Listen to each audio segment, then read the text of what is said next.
No show da Super, nós vamos conversar com o superintendente regional de ensino, Carlos Coimbra, que gentilmente nos atende. Ô, Carlos, bom dia, a Rádio Patos, obrigado por nos atender. Um ano e meio sem os alunos usarem o celular nas escolas. Qual o balanço que o senhor faz até o presente momento? Bom dia a todos os ouvintes.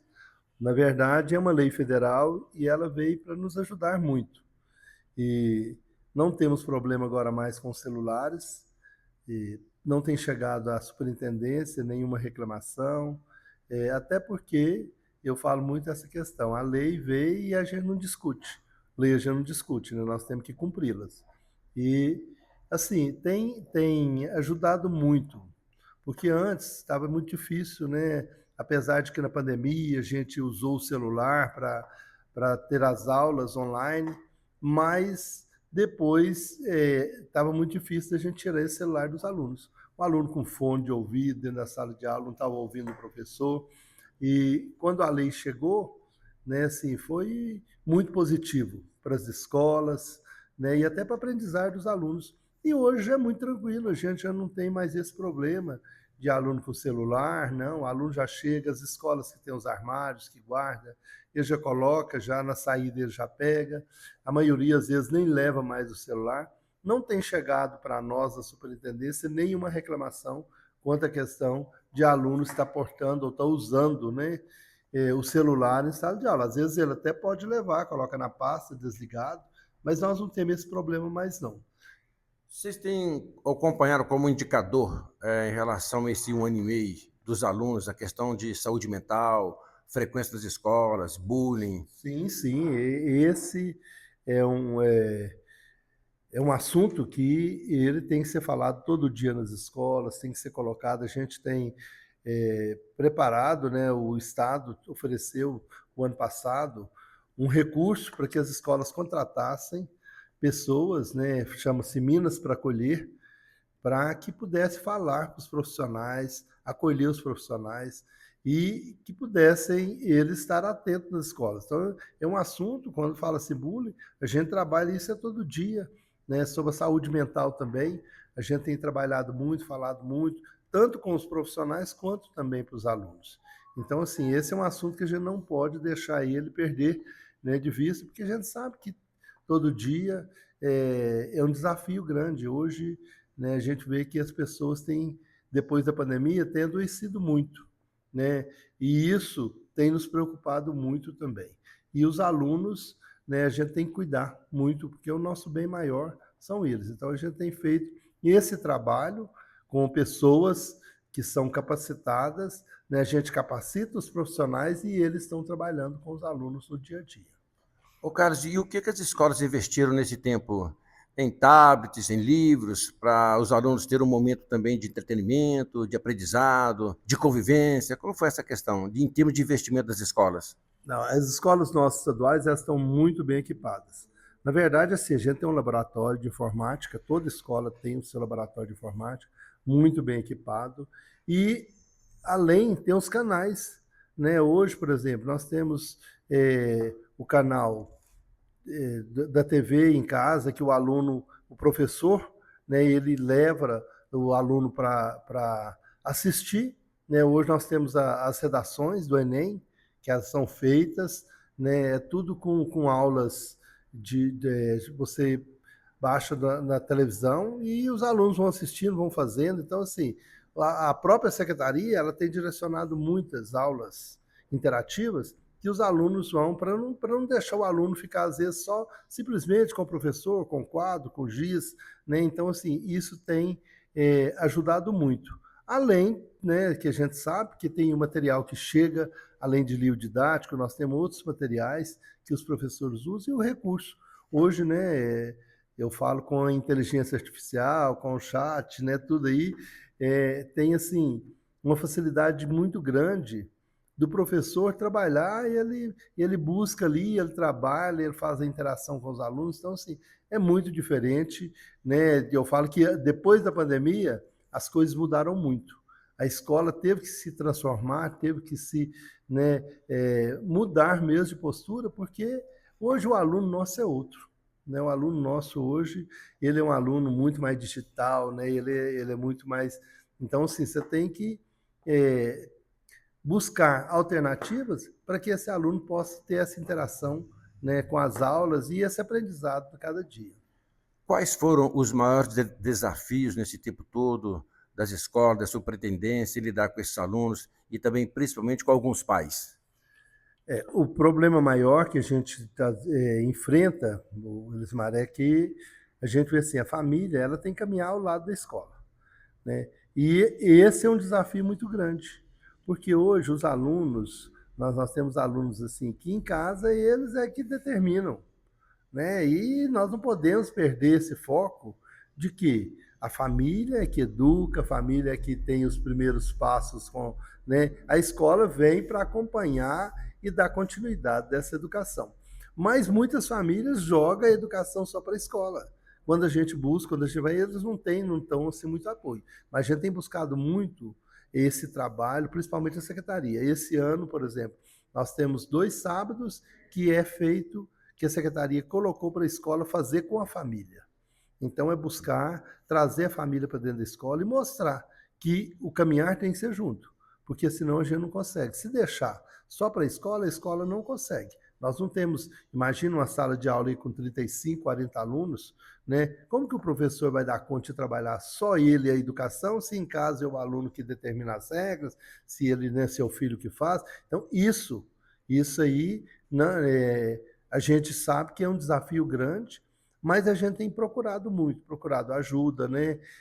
Procurado trazer a família, buscar, contar. Esse apoio é muito importante. Quando a gente tem um apoio, que a família apoia, é diferente. Você pode ter certeza que as coisas caminham, que a escola vai caminhar bem, né? E aprendizagem, que é o que nós mais queremos também, é isso, é levar o aluno até essa aprendizagem, que ele possa realmente sair da escola com né, um conhecimento grande, que ele possa enfrentar um concurso, que ele, né, esteja apto para o mercado mesmo aí, que ele possa ser absorvido, mas com grande conhecimento. E quando a família abraça e que está junto com a escola, isso é diferente. Ô Carlos, as escolas na zona rural, como é que foi a adaptação desse pessoal? A zona rural, na verdade, hoje, as escolas da zona rural têm poucos alunos, né? A gente vê assim, que as famílias hoje, não só na zona rural, mas mesmo aqui em Patos, a gente, se você pegar o gráfico e fazer a análise, né, dos alunos nas escolas, cada ano que passa está diminuindo. E a gente sabe por quê? É o número reduzido de filhos que as famílias hoje têm.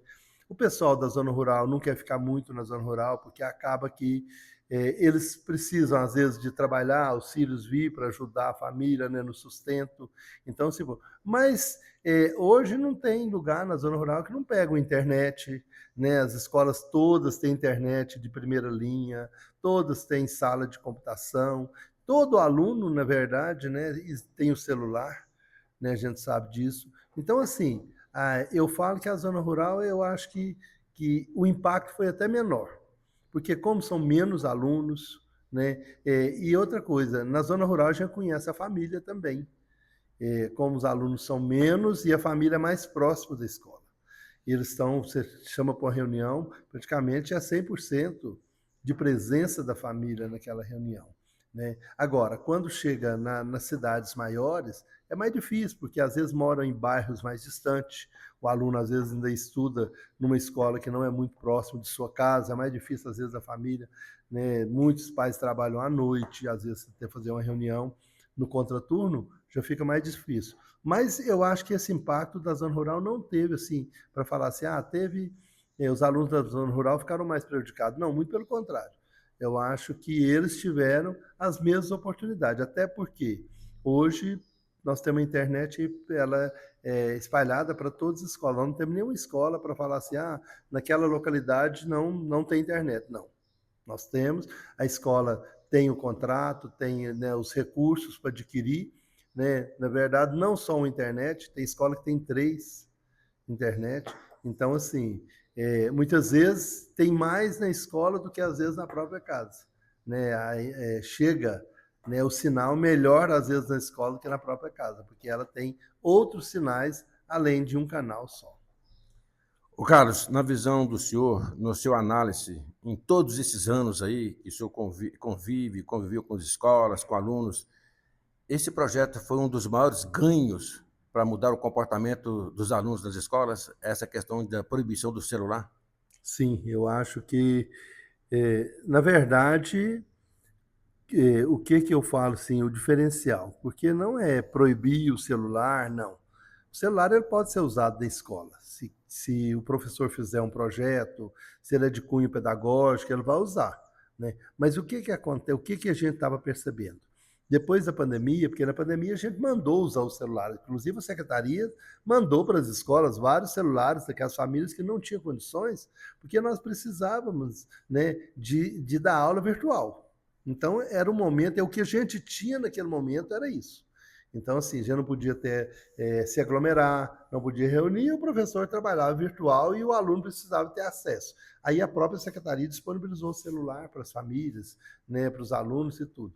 Mas há um momento que volta, né, para a escola, que volta o presencial, porque também nós percebemos o quê? Que com a pandemia a gente verificou que não adianta. Se não for presencial, não adianta. O presencial ele envolve, ele tira, né, dúvida, o professor está lado a lado do aluno, então a gente percebeu isso que realmente as aulas presenciais são diferentes.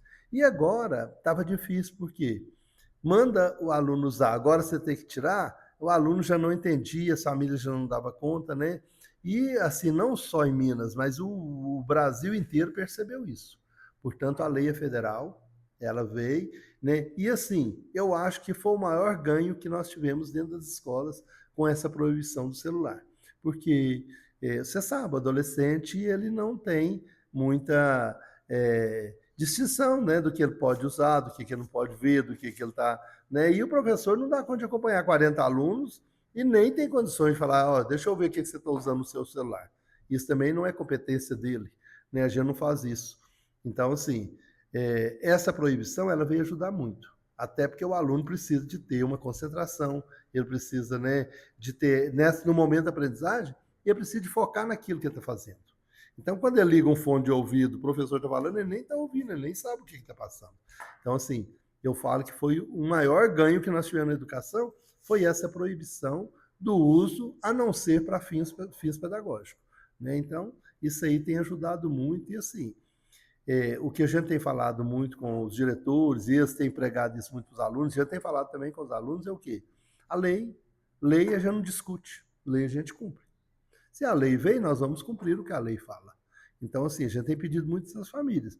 É claro que existe ainda alguns alunos que levam, que o professor pega, mas recolhe, chama a família, entrega para a família, né? Porque até para dar um alerta, fala, ó, se nós estamos cumprindo com a lei mandou. Então, você tem a obrigação também de nos ajudar. Se ele trouxer desligado dentro da pasta, beleza, nós não vamos ficar revistando. Imagina uma escola ter que revistar pasta por pasta. Isso aí a gente não faz. Mas se for pego com o aluno usando em momento de sala de aula, o professor, né, aí cabe a ele, porque ele é que é o dono da sala ali naquele momento, ele tomar do aluno, recolher, entregar para a direção comunicar à família, porque a família possa buscar. Certo. Carlos, obrigado pela entrevista aqui na Super Rádio Patos. Bom dia, bom trabalho. Obrigado, eu que agradeço. Estamos aqui à disposição, né? Falar de educação aqui é o que nós mais gostamos e que a gente precisa, né? Cuidar dos nossos alunos, que é o bem maior nosso. Para o Show da Super, repórter Esmar Martins.